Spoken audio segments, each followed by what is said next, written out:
Okay, so getting started when we're building out our full stack application, the first thing we're going to want to do is set up the back end area so that we can have, something to basic to connect to. Just a structure and a database is obviously required for that. So I have Docker installed on my machine. Remember, this is going to be in production with Docker and Docker Compose. So for starters, just to get started, the first thing that we're going to do is we're going to want to fire up a database for testing. We're going to need some kind of Postgres database because we're building our application with Sequelize, and we're going to connect to Postgres for that. So I have my bash open over here, and we're just going to do a Docker run command. We're going to name it Postgres. It's going to be a -d to hide all the stuff. We're going to put it on 5432, which is default for Postgres. We're going to want to restart that always. That's a personal preference. I do that, so every time I reboot my computer or whatever, it automatically starts my my Postgres instance. So I don't have to keep restarting it. We're going to put in our environment variables for our Postgres password and our Postgres user. We're not going to make these too complicated because we are only using this database here for testing. When we go live with this and get to production, you can obviously change the credentials to something a little more secure than Postgres. So we're going to start with a DB. We're going to just name it FullStack, and we're going to put a volume. We're going to want to put, I'm just going to do a regular volume here, a Docker volume, and we're going to want to mount the Postgres SQL/data, and we're going to want to get the Postgres container. I have to make sure that this volume is created first. So let's do that. We're going to create pSQL. And that's done. So that's set up. So when we run this, we shouldn't have any issues. In my case, the image is already pulled, so it already created it. That looks like it worked. And in fact, we do have Postgres running right now in a container. Now let's test it with a connection to it. So I personally use dbeaver because it has a ton of options in it. For me, it's better than the Postgres client, pgadmin. So this is better than that for me. So we're just going to create a new connection here. We're going to use, obviously, Postgres SQL. Next. We have localhost, because this is on my machine, on my Docker environment. And the password is going to be Postgres, but the database is going to be different. Database is going to be FullStack. Let's finish that. And it looks like we have a successful connection. This is our connection. This is our database. Has no tables. Brand new Postgres database, ready to go. We can connect to it. We have their credentials now. So let's start setting this up in the application. We're going to start setting up the server, the backend part of this. That's a quick and easy setup here, the database. Okay, so now we get to the fun part where we get to start coding and creating our application, from the editor. And I just want to explain the directory structure that we're taking here. Because this is a full stack application, we're going to have, of course, a client, and we're going to have an API, a backend. So I already set up just the basic directory structure here, and I'm going to go over it with you, just how to get this started. And we're going to start off with, so I have the client. This is just a simple create React app, npx create React app. And I was able to create it inside of as client inside this folder here, and that's one simple command, npx create React app, and then the word client at the end. So it would look something like this. I already ran it, so I'm not going to run it again, but I would put like that, and that would create client inside of this directory. Now you have to, of course, you should have create React app installed on your machine and be familiar with that. But anyways, that creates our client. We're not going to touch that for now. We don't have anything to connect to, any resolvers. We don't have any type definitions. So we can't even hook up Apollo client to anything yet because we need a backend first. At least a basic one to connect to and start playing with. So that's going to come from API. And I created this API folder, and I've already started the basic structure, but we're going to look at some of the packages that I brought in for this project. And obviously we're going to be going Apollo all the way. So we have Apollo Server. I have Apollo Server Express. I think you only need Apollo Server Express. I copied a package JSON I had from another project and stripped some dependencies out of it, but I'm pretty sure we're going to be using almost all of these. So we are going to use sessions with Express Session in here. We're going to use session validation for users, and then bcrypt for passwords, .env for the env files. And we're going to use this awesome tool called ESM, which allows us to use the import syntax for ES6 without having to use a Babel or anything like that. And we might or might not use JSON Web Tokens. Of course, I pulled in GraphQL, PG, which is the Postgres driver, and Sequelize. These are what's going to make the magic happen to our database. So you can actually go to this repository and you can literally copy these scripts and these dependencies and dev dependencies, and Nodemon obviously is going to be for our test environment to auto refresh every time we save the project. So you could take this whole chunk right here and open up an API directory, do an npm init, and that will start off the that will start off the package.json for you, and put these in there, and then do an npm install, and that will install all these dependencies for you. So now you have your dependencies for this project ready to go. I do recommend, it's always good to have a boilerplate project. If you plan on making multiple full stack apps, have a boilerplate project code with dependencies that you would use or call upon in a base, like a skeleton for your project, so you don't have to do all that setup every single time. Now, I created a .env folder or file, and this is going to be our environment variables, and these are the same exact variables that we used to create our Postgres Docker database. So this is how, these are what we're going to use to connect to it. And this file is not going to get included in our Git. We're going to actually ignore it. I don't have it on ignore now, but that's an easy addition. We can just do ignore all .envs, and that will ignore it. Because when we get this to the cloud, when we push this up, we're going to use a different env on the server that actually connects to a live database, a real one that we're using. So the credentials here will be different in production than they will be in development mode. So with that set up, I create a source directory in here. I have all my packages installed. And the first thing we're going to want to do is set up a Sequelize foundation, like a connecting script to the database to be able to actually connect to the database. And then even we need to create a model first too, to have the database create the table and put the right columns in there and with the right data types. So Sequelize handles all that for us.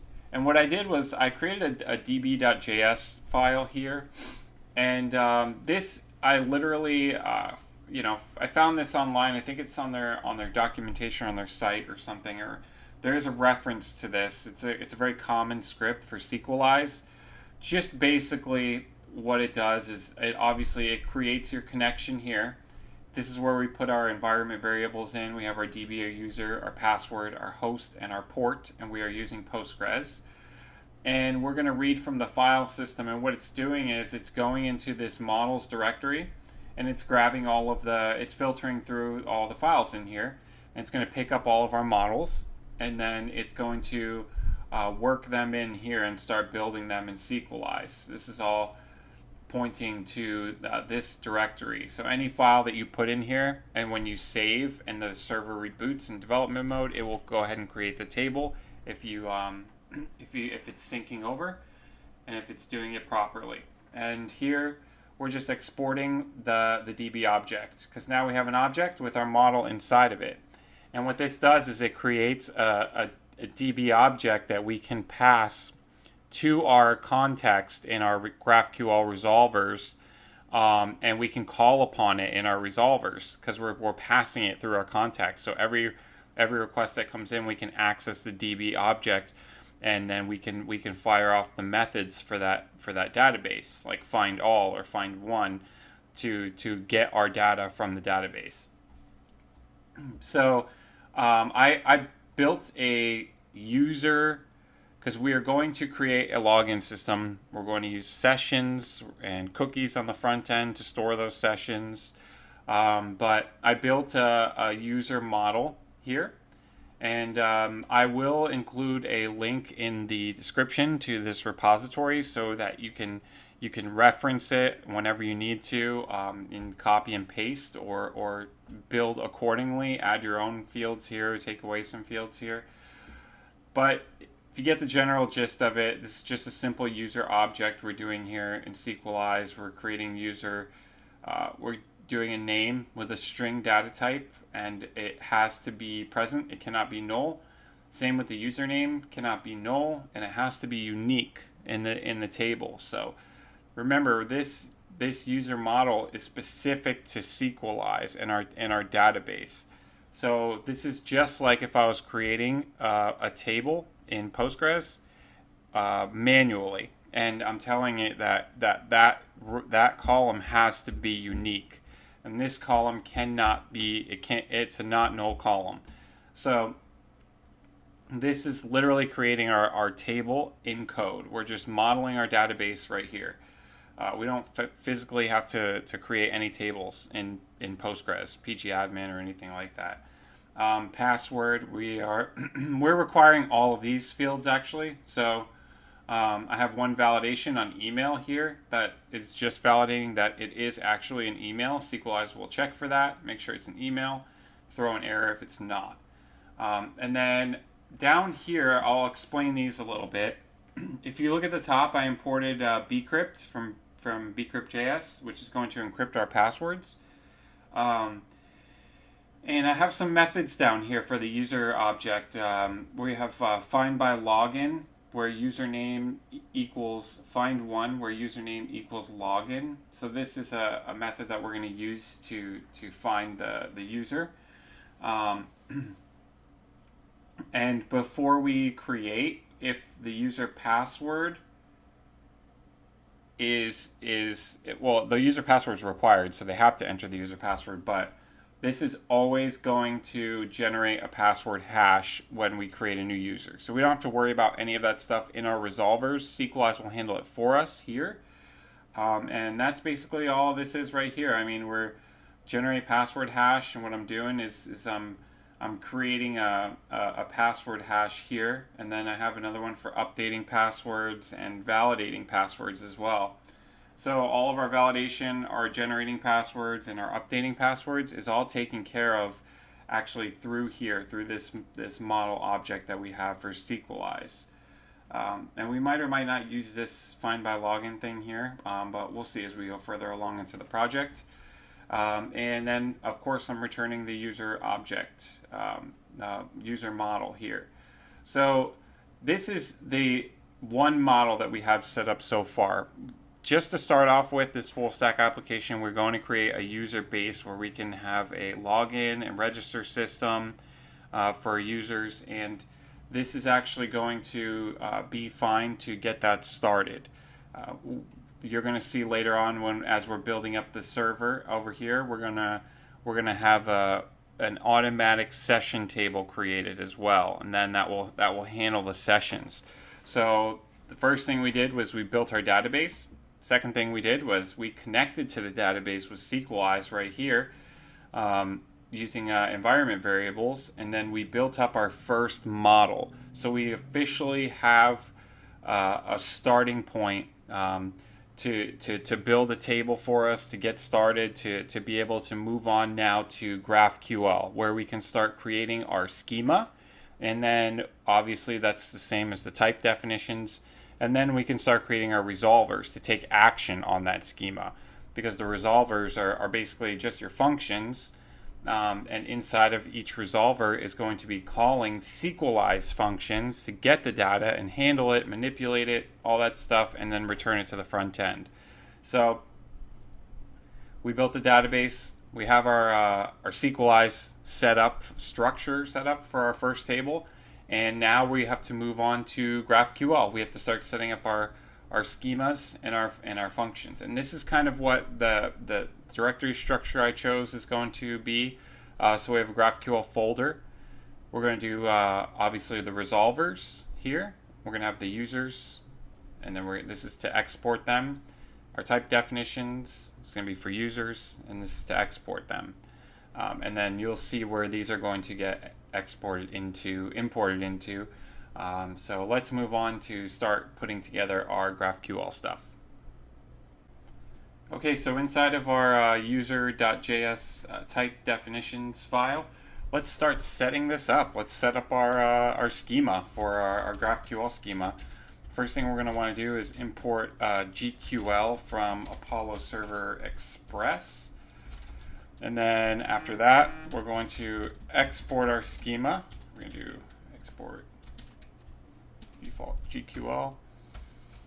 And so this is where our schema is going to go within these backticks. We're going to, let's start off with our types, okay? We're going to do types first. So the only type that we have right now is the user type. And we did create our model over here. So this is, this is how you know what your type is, because this is exactly what you're modeling, it's what you're going against with your GraphQL schema. But we are going to have an ID here. Oops. And then we're going to do a name, and that's going to be a string. It's going to be a required string. We're going to do username. That's a required string. And we're going to do an email with a required string. And we're going to do this for our user type. We're not going to put password here because we don't want to return the password. We just want to, we can manipulate the password, we can change it, things like that, but we're not going to want to return that to the front end. That's going to be private data. We're just going to be accessing it here on the server, validating it, etc. And now we're going to work on our queries. We're only going to have 2 queries in this basic app. Just so you get the gist of it, we're going to extend the type query because query is already a GraphQL object. So let's extend that. And we're just going to do a me query, and this is going to return a user. It's not going to be required or anything. It's just going to return a user, or it's going to not return a user. If the user's not logged in, it's not going to return a user. We're going to do a users query. This is more for us on the admin side, just to see the users. Nobody else is going to be able to access this route. This is going to be a restricted route. And those are going to be our 2 queries. Just basic, regular queries. We're going to do mutations next. Now these are going to be our functions to create our user.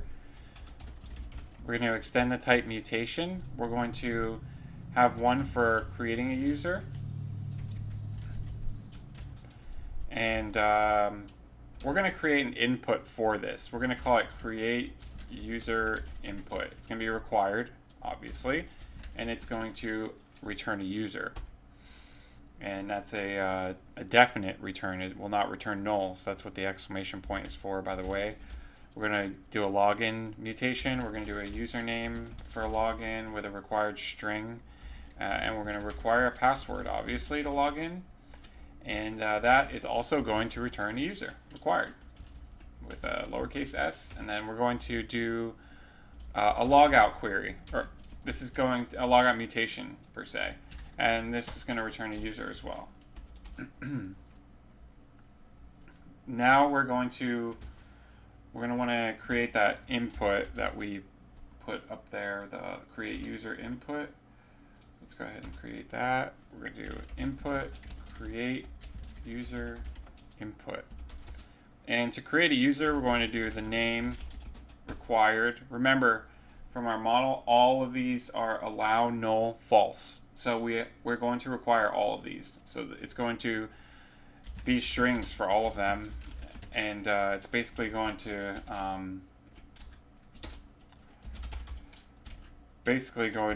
require that all this information be entered in when you're trying to create a user. Otherwise, you get an error.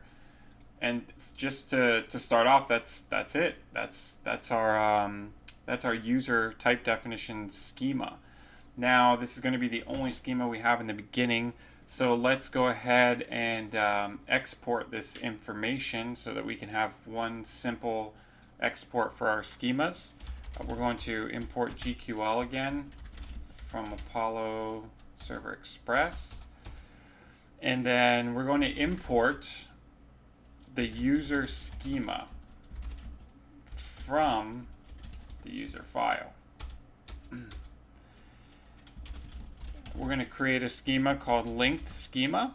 And we're just going to define our main query.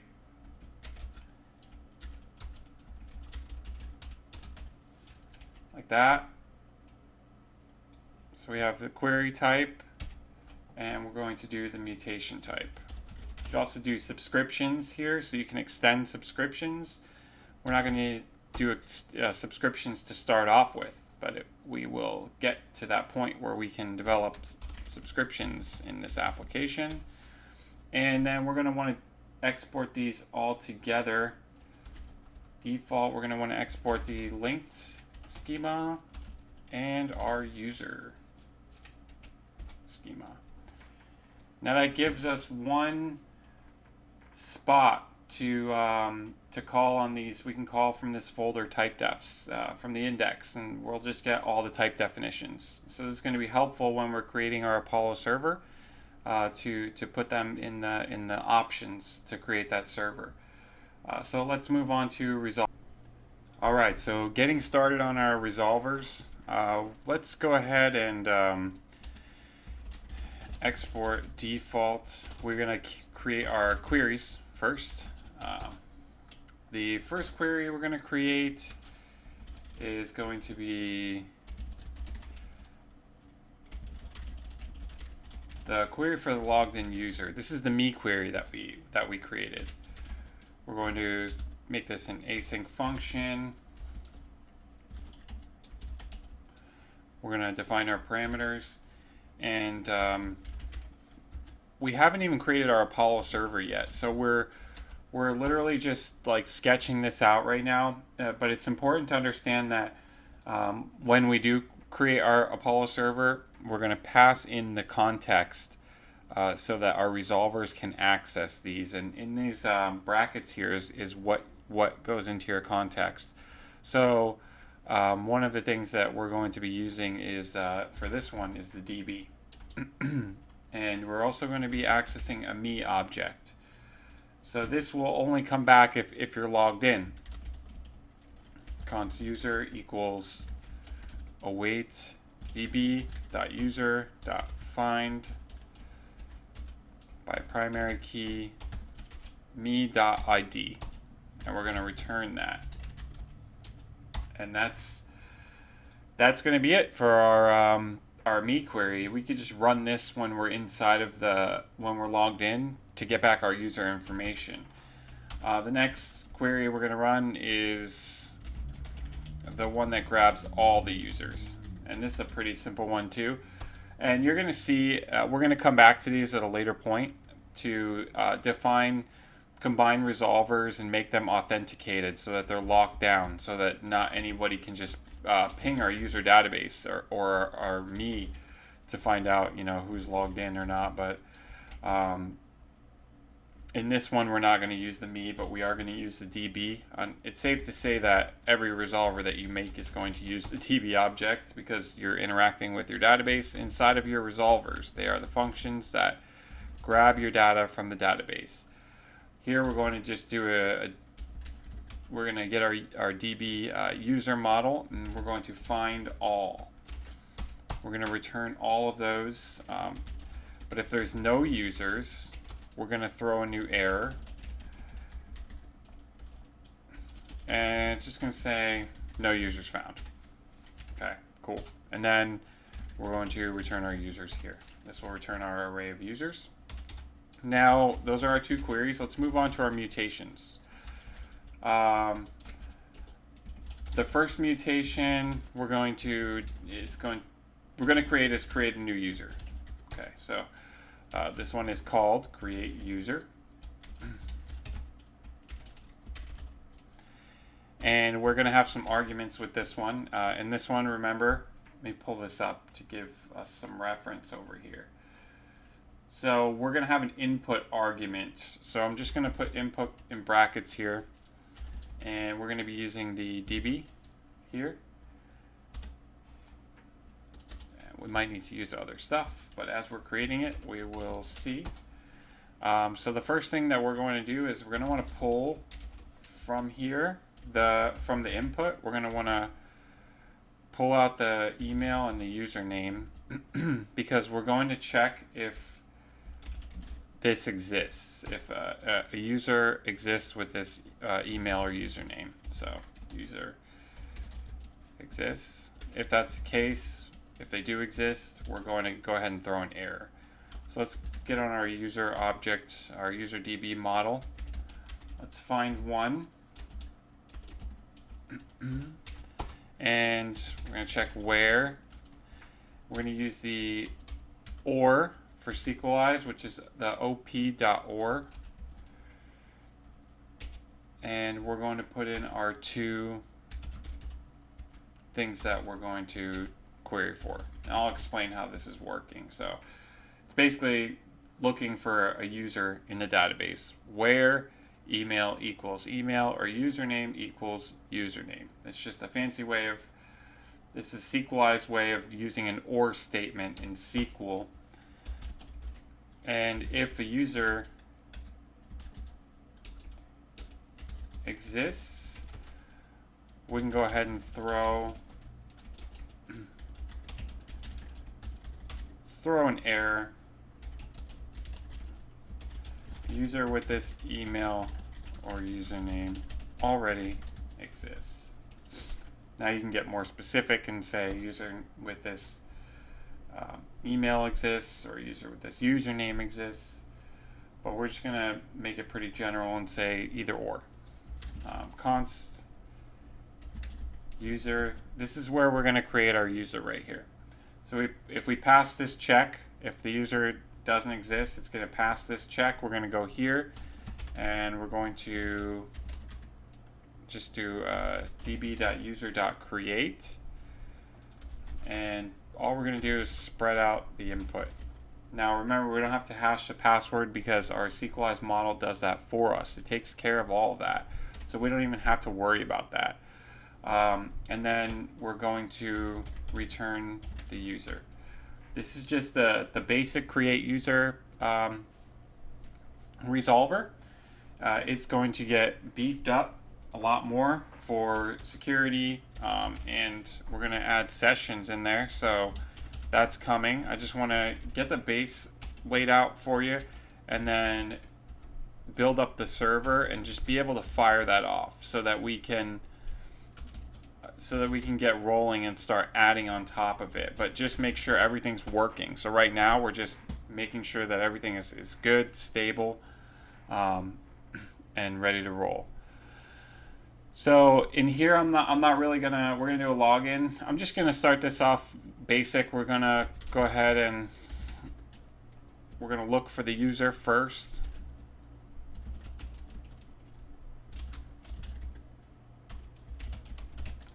Oh, this is not taking in an input. We're actually giving it directly username and password. So we can literally just declare that right here. We're gonna go ahead and look for this, this user, where username equals username, and then that should be good there. Now, if there is no user, then we're going to want to throw an error. And let's actually import an error from an error type from Apollo server. We're going to import the user input error. And this one comes from Apollo server. So this is going to give us the type, the user input error type, so that we know it was a user input error. That's how we're going to identify that to the user here. So let's throw a new one. We're just going to say user with, and then we're going to use the actual username variable here. Does not exist. So this will let them know that the username they put in does not exist in the database. We can't find anybody with that. And then here's where we're going to check the password. Let's make sure the password works and is valid. And remember, we have this validate password function on our model. So we don't have to do the validate passwords inside of here, which is pretty cool. I mean, it gives us a chance to just declare everything once, and then we can handle it from the model. Just handles everything for us, which is pretty sweet. And then obviously, if the password is not valid, we're going to want to throw another user input error saying password is invalid. Now that we've identified that we have a user, we've made it through, we're checking that the password is valid. Okay, password's valid, we've made it through. Last thing we're going to want to do is just return this user, and that's it.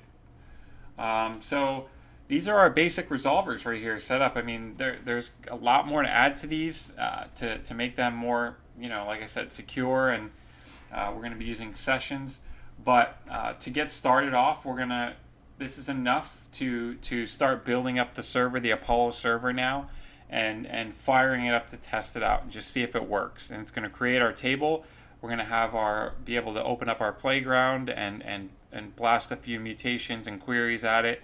That way we know that we have a good starting point, and we don't want to fire it up and get a bunch of errors.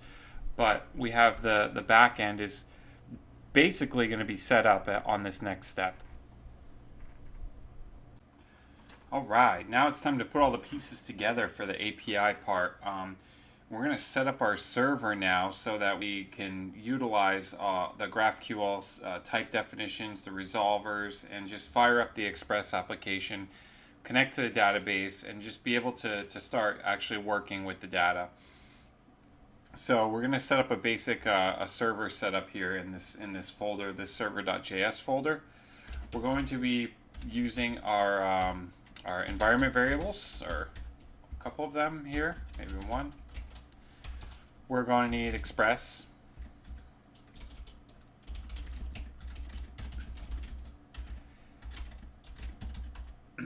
And also I want to, so I'm using the import syntax here, and this is in the server.js file. So at the root of my project, I have an index.js where we're using ESM, which allows us to use the ES6 syntax in our Node application with Node. So we're able to do the import, export syntax, no problem. So we're gonna import Express. Then the next thing we're gonna want to do is import Apollo server here, and that's gonna come from Apollo server Express. Then we're going to import our database connection from the file that we created, the DB file, and we're going to need our resolvers. That's coming from inside the GraphQL directory, and then we're going to need our type definitions, type defs. That's also from our GraphQL directory. And then let's import HTTP because we're making an HTTP server here. Now the first thing we're going to want to do is just declare our Express application really quick. Then we're going to want to declare our Apollo server. So we're going to make a new Apollo server object. And the options for this, we're obviously going to pull in our type defs here. Then we're going to use our resolvers, and we're going to set introspection equal to true. Let's go ahead and build up our context. Now it's important to understand that the context actually is getting passed down to our resolvers. So this is where we're going to pass down all the information that we need to use inside of our functions. And we're, for now, just basic, we're just going to return the DB. So this is going to be able to get passed into our resolvers to be able to get used so that we can actually interact with our data in the database. And that's just the basic Apollo server setup. We're going to be adding more to this.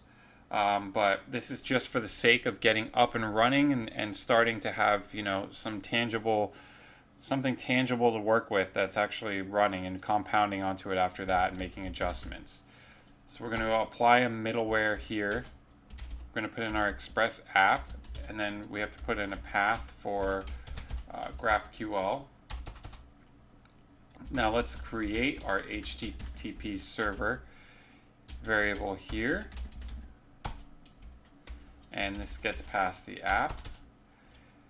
Then we're going to want to sync our database. And what this is going to do is we're going to force this on the first go around. And in development, it's okay to force this, but it is really important to keep an eye on this, because, like, let's say you have a database with existing data inside of it.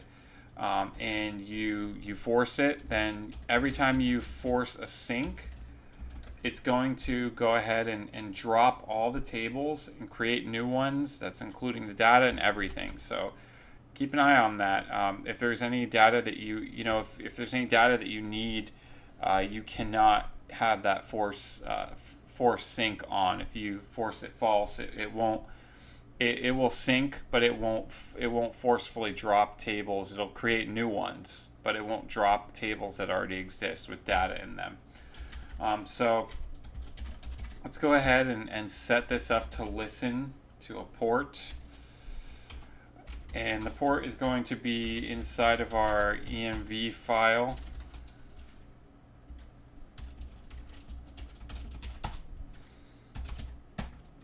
We'll just go ahead and console log Apollo server ready at HTTP localhost. And here we're going to put our port /GraphQL.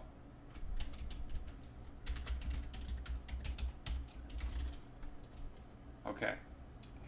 And that should do it for the server.js file. This should definitely run. I've already tested this, fired it up, and it runs. I did have to go back and make an adjustment to my resolver file.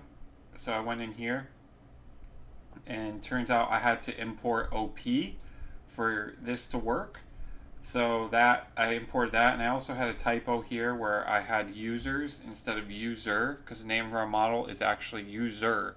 So I had to remove the S from there, save that, and then we are using a new variable, environment variable in our server, and that's port.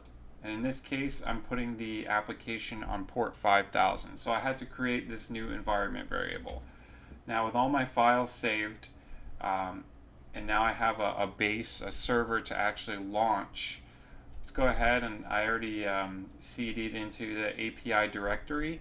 And I have a script that we copied over from the beginning, dev, which basically just launches Nodemon. It's super basic, but if I go in here and I put npm run dev, it's going to boot this up, and it looks good. So that's a good sign. No errors, and you can even see the SQL happening here. Or it drops if it exists, and it creates a table if it doesn't exist. So that's good to go. This basically is working right now.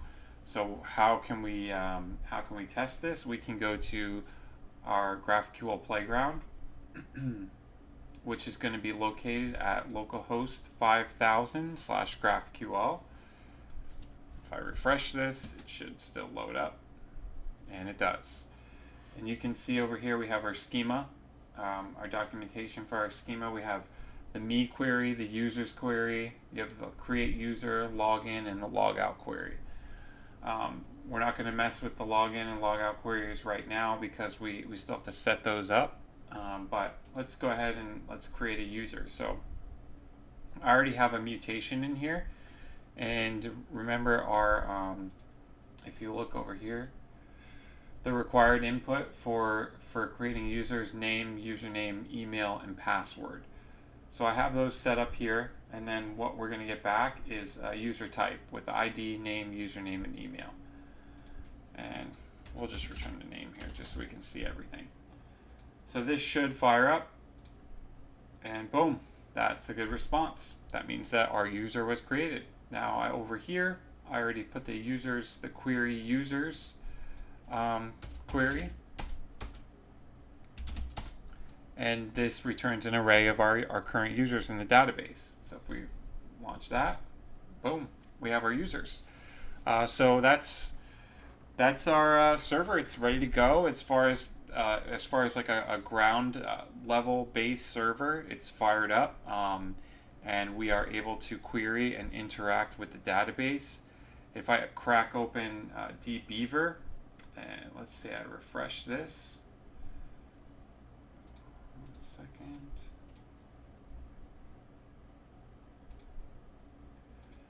Go to my tables. I have the user table here now. If I open this up, you can see my data is here. This is my user that I created, and this is the password that got hashed through the model. So we didn't have to deal with this. It automatically hashes it for us when it saves the user to the database. So now we have a functioning server that saves a user to the database. We can register a user now, no problem. That's all set. The next thing that we're going to start setting up is we're going to set up an Express session. All right, so let's get our let's get sessions set up. Let's set up the base for our sessions. We're over here in the server.js file, and we're just going to prepare our backend to handle sessions. And we're going to do this with a package called Express Session. We're going to import session from Express Session. And then we're going to put in a cookie parser middleware as well. Parse our cookies. And now we're going to use a package here called Connect Session Sequelize. And this is going to create a store in our database automatically for us to, that will store our sessions. So we're going to do that right here with, this is where we're going to initialize Sequelize with a session store. Okay, and then we're going to create a new Sequelize store.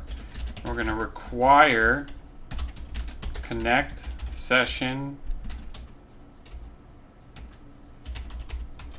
Sequelize. And then right out here, we're going to put in our session.store.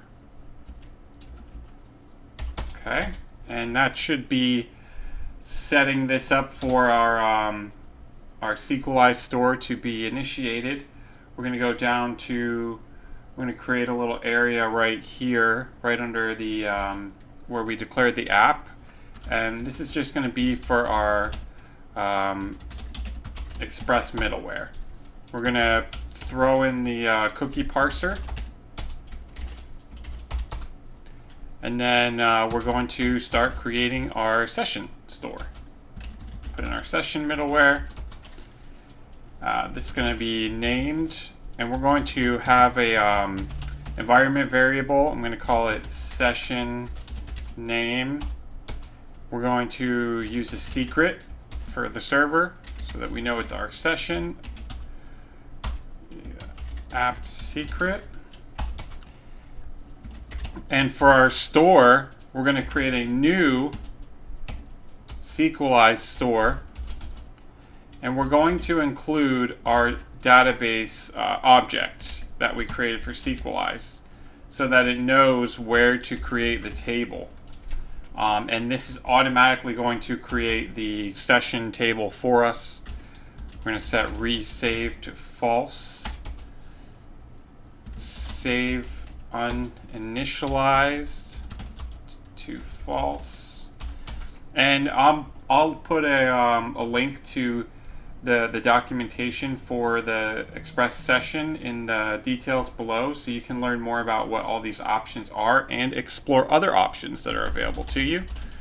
And for the cookie, we're going to do secure only in our production environment, because right now obviously we're not using a secure environment. We're using our local machine, so it'll be true if it's production, false if it's development. So the max age of the cookie, 24. We'll do times 60 times 60 times 1000. And then HTTP only set to false. That declares our cookie right there, our session store right there, and that should, this automatically will create a table called session, and that will give us the ability to store sessions when somebody logs in. And I also wanted to add in here, let's put some cores. So I'm going to import cores. Now I have to download this package, make sure it's in my package.json, and it is right here. If it's not in yours, just do an npm install cores. And we're going to apply cores to this as well. And I'll go over this in more detail as we get further into building this out to make it more secure. Origin, we're going to do HTTP localhost. We're going to accept from 3000 because that's where our React app is going to fire from. We're going to use credentials for that. Okay. So I've added those middlewares. We have sessions active now in our application. And now what we're going to want to do is we're going to want to pass some sessions down to the resolvers. So we're going to want to beef this up a little bit because the session actually attaches to the request. So let me add some stuff to our Apollo server instance. So if this is a request, then we're going to return the DB. We're going to be using the response eventually, and then we're going to return this. We're going to put the session inside of there as well, and then the me part is going to be inside of the session in the user. And then, well, we don't need the secret right now. Maybe we'll put it in there later. So since we added cores up here, this middleware here, I'm going to disable it over here because I think Apollo server automatically puts it in there or has it set for their own. I'm not sure the exact details, but I know that this will work if we let me see, I'll put cores here to true. Now basically our session store, when we fire this up, let's see, I think we're already fired up actually. Yep. So we're already fired up, and basically this should, let me see, I'll set this to true just to get our database synced up. Let's see if it creates a table. And it does. It says create table if not exists session. So we know that the table's being created, but no sessions are going to be created yet because we're not doing anything with them. So let me go into how we actually set those up on the in the resolvers. And it's really simple. And this is going to get more into detail as we start using them from the front end. But for now, I think I already have these set up. But let's see. Yeah. Okay, so when you're using Express Session, I had a little hiccup here, and it took me a little while to understand how it works, but it's actually very simple. Usually when things are really simple, they're the ones that take the longest to figure out. But so we want to pass in. Now we can pass in with our DB since we have access to session. So when we create a new user, we're going to create a new session, and we're going to attach a user to that. And inside of that is going to be our user's ID and our user's username. And this is going to create the cookie to send to the browser. And then it's also going to insert a session row in our database.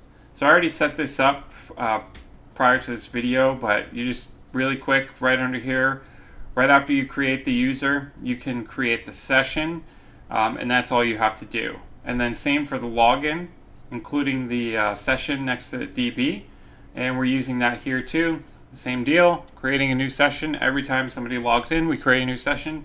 Every time somebody creates a new user, we create a new session. So an example of this, let's see, we could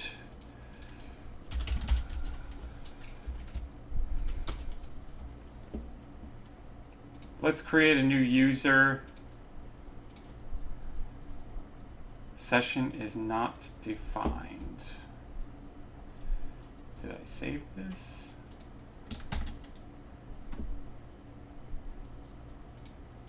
Okay. So we created a new user.